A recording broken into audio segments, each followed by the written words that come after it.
नमस्कार। श्री गणेशाय नमः। ओम नमो भगवते वासुदेवाय। श्री कृष्णाय नमः। ओम माधवाय नमः। श्री राधा दिव्यै नमः। महर्षि व्यास की जय हो। माँ भगवती सरस्वती की जय हो। मैं आपको निरंतर श्रीमद् भागवत महापुराण कथा का हिंदी में अर्थ सुना रही हूँ।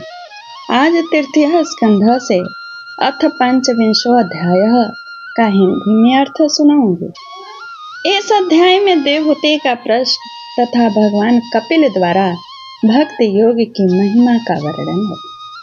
भगवान श्री कृष्ण हम सबको हृदय में भक्ति ज्ञान वैराग शुभता सुख प्रदान करें। सुनने से हृदय में निवास करें। आइए सुनिए, शुरू से आखिरी तक सुनिएगा। चैनल को सब्सक्राइब करिएगा, कथा को लाइक कमेंट शेयर करिएगा। शौनक जी ने पूछा, शौनक जी ने पूछा, सूत जी, तत्वों की संख्या करने वाले भगवान कपिल साक्षात अजन्मा नारायण होकर भी लोगों को आत्मज्ञान का उपदेश करने के लिए अपनी माया से उत्पन्न हुए थे। मैंने भगवान के बहुत से चरित्र सुने हैं, तथापि नियोगी प्रवर पुरुष श्रेष्ठ कपिल जी की कीर्ति को सुनते सुनते मेरी इंद्रियां तृप्त नहीं होती हैं। सर्वथा स्वतंत्र श्री हरि अपनी योग माया द्वारा भक्तों की इच्छा के अनुसार शरीर धारण करके जो जो लीलाएं करते हैं वे सभी कीर्तन करने योग्य है। अतः आप मुझे वे सभी सुनाइए, मुझे उन्हें सुनने में बड़ी श्रद्धा है। सूत जी कहते हैं, मुने, आपकी ही बात जब विदुर ने भी यह आत्मज्ञान विषयक प्रश्न किया तो श्री व्यास जी के सखा भगवान मैत्रेय जी प्रसन्न होकर इस प्रकार कहने लगे। श्री मैत्रेय जी ने कहा, विदुर जी, पिता के वन में चले जाने पर भगवान कपिल जी माता का प्रिय करने की इच्छा से उस बिंदुसर तीर्थ में रहने लगे। एक दिन तत्व समूह के पारदर्शी भगवान कपिल कर्म कलाप से विरत हो आसन पर विराजमान थे। उस समय ब्रह्मा जी के वचनों का स्मरण करके देवहूति ने उनसे कहा। देवहूति बोली, भूमन प्रभु, इन दुष्ट इंद्रियों की विषय लालसा से मैं बहुत ऊब गई हूँ और इनकी इच्छा पूरी करते रहने से ही घोर अज्ञान अंधकार में पड़ी हुई हूँ। अब आपकी कृपा से मेरी जन्म परंपरा समाप्त हो चुकी है। इसी से इस दुस्तर अज्ञान अंधकार से पार लगाने के लिए सुंदर नेत्र रूप आप मुझे प्राप्त हुए हो। आप संपूर्ण जीवों के स्वामी भगवान आदि पुरुष हैं तथा अज्ञान अंधकार से अंधे पुरुषों के लिए नेत्र स्वरूप सूर्य की भांति आप उदय हुए हो। देव, इन देह गे आदमी जो मैं मेरेपन का दुराग्रह होता है वह भी आपका ही कराया हुआ है। अतः अब आप मेरे इस महामोह को दूर कीजिए। आप अपने भक्तों के संसार रूप वृक्ष के लिए कुठार के समान हैं। मैं प्रकृति और पुरुष का ज्ञान प्राप्त करने की इच्छा से आप शरणागत वत्सल की शरण में मैं आई हूँ। आप भागवत धर्म जानने वालों में सबसे श्रेष्ठ हैं। मैं आपको प्रणाम करती हूँ। श्री मैत्रेय जी कहते हैं, इस प्रकार माता देवहूति ने अपनी जो अभिलाषा प्रकट की वह परम पवित्र और लोगों का मोक्ष मार्ग में अनुराग उत्पन्न करने वाली थी। उसे सुनकर आत्मज्ञ सत्पुरुषों की गति श्री कपिल जी उसकी मन ही मन प्रशंसा करने लगे और फिर मृदु मुस्कान से सुशोभित मुखार बंधु से इस प्रकार कहने लगे। भगवान कपिल ने कहा, माता, यह मेरा निश्चय है कि अध्यात्म योग ही मनुष्य के आत्यंतिक कल्याण का मुख्य साधन है, जहाँ दुख और सुख की सर्वथा निवृत्ति हो जाती है। साध्वी सब अंगों से संपन्न उस योग का मैंने पहले नारद आदि ऋषियों के सामने उनके सुनने की इच्छा होने पर वर्णन किया था। वही अब मैं आपको सुनाता हूँ। इस जीव के बंधन और मोक्ष का कारण मन ही माना गया है। विषयों में आसक्त होने पर वह बंधन का हेतु होता है। परमात्मा में अनुरक्त होने पर वही मोक्ष का कारण बन जाता है। सीधा साधा उन्होंने स्पष्ट सरल भाषा में बोला कि भगवान में लगने से मोक्ष की प्राप्ति होती है। जिस समय यह मन मैं और मेरेपन के कारण होने वाले काम लोभ आदि विकारों से मुक्त एवं शुद्ध हो जाता है, उस समय वह सुख दुख से छुटकर सम अवस्था में आ जाता है। तब जीव अपने ज्ञान वैराग और भक्ति से युक्त हृदय से आत्मा को प्रकृति से परे एकमात्र अद्वितीय भेद रहित स्वयं प्रकाश सूक्ष्म अखंड और उदासीन देखता है तथा प्रकृति को शक्तिहीन अनुभव करता है। योगियों के लिए भगवत प्राप्ति के निमित्त सर्वात्मा श्री हरि के प्रति ही की हुई भक्ति के समान और कोई मंगलमय मार्ग नहीं है। विवेकी जन संग या आसक्ति को ही आत्मा का अच्छेद बंधन मानते हैं, किंतु वही संग या आसक्ति जब संतों महापुरुषों के प्रति हो जाती है तो मोक्ष का खुला द्वार बन जाती है। जो लोग सहनशील दयालु समस्त देहधारियों के अकारण हेतु किसी के प्रति भी शत्रु भाव न रखने वाले, शांत सरल स्वभाव और सत्पुरुषों का सम्मान करने वाले होते हैं, जो मुझ में अनन्य भाव से सुदृढ़ प्रेम करते हैं, मेरे लिए संपूर्ण कर्म तथा अपने सगे संबंधियों को भी त्याग देते हैं और मेरे परायण रहकर मेरी पवित्र कथाओं का श्रवण कीर्तन करते हैं तथा मुझ में ही चित्त लगाए रहते हैं, उन भक्तों को संसार के तरह तरह के ताप कोई कष्ट नहीं पहुंचाते हैं। साध्वी ऐसे ऐसे सर्वसंग परित्यागी महापुरुष ही साधु होते हैं। तुम्हें उन्हीं के संग की इच्छा करनी चाहिए, क्योंकि वे आसक्ति से उत्पन्न सभी दोषों को हर लेने वाले हैं। सत्पुरुषों के समागम से मेरे पराक्रमों का यथार्थ ज्ञान कराने वाले तथा हृदय और कानों को प्रिय लगने वाली कथाएं होती हैं। उनका सेवन करने से शीघ्र ही मोक्ष मार्ग में श्रद्धा प्रेम और भक्ति का क्रमशः विकास होगा।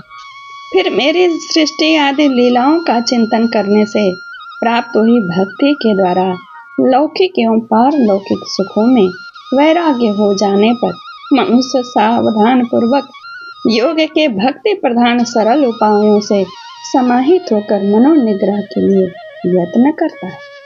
इस प्रकार प्रकृति के गुणों से उत्पन्न हुए शब्द आदि विषयों का त्याग करने से, वैराग्य युक्त ज्ञान से, योग से और मेरे प्रति की हुई सुदृढ़ भक्ति से मनुष्य मुझ अपने अंतरात्मा को इस देह में ही प्राप्त कर लेता है। देवहूति ने कहा, भगवान आपकी समुचित भक्ति का स्वरूप क्या है और मेरी जैसी अबलाओं के लिए कैसी भक्ति ठीक है, जिससे कि मैं सहज में ही आपके निर्वाण पद को प्राप्त कर सकूं।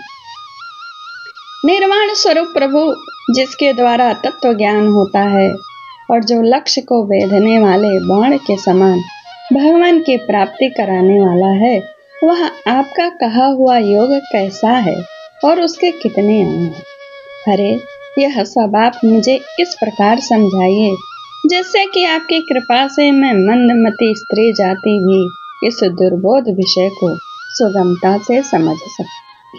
श्री मैत्रेय जी कहते हैं, विदुर जी जिसके शरीर से उन्होंने स्वयं जन्म लिया था, उस अपनी माता का ऐसा अभिप्राय जानकर कपिल जी के हृदय में स्नेह उमड़ आया और उन्होंने प्रकृति आदि तत्वों का निरूपण करने वाले शास्त्र का, जिसे सांख्य कहते हैं, उपदेश किया। साथ ही भक्ति का विस्तार एवं योग का भी वर्णन किया। श्री भगवान ने कहा, माता जिसका चित्त एकमात्र भगवान में ही लग गया है, ऐसे मनुष्य की वेद विहित कर्मों में लगी हुई तथा विषयों का ज्ञान कराने वाली कर्म इंद्रियां एवं ज्ञान इंद्रियां दोनों प्रकार की इंद्रियों की जो सत्व मूर्ति श्री हरि के प्रति स्वाभाविक प्रवृत्ति है, वह भगवान के अहित की भक्ति है। यह मुक्ति से भी बढ़कर है, क्योंकि जठरा नल जिस प्रकार खाए हुए अन्न को पचाता है, उसी प्रकार यह भी कर्म संस्कारों के भंडार रूप लिंग शरीर को तत्काल भस्म कर देता है। मेरी चरण सेवा में प्रीत रखने वाले और मेरी ही प्रसन्नता के लिए समस्त कार्य करने वाले कितने ही बड़भागी भक्त हैं, जो एक दूसरे से मिलकर प्रेम पूर्वक मेरे ही पराक्रमों की चर्चा किया करते हैं। मेरे साथ एक ही भाव यानी सायुज्य मोक्ष की भी इच्छा नहीं करते, केवल प्रेम और पराक्रम की चर्चा करते हैं। ध्यान दीजिएगा, बहुत ज्ञान की बात चल रही है।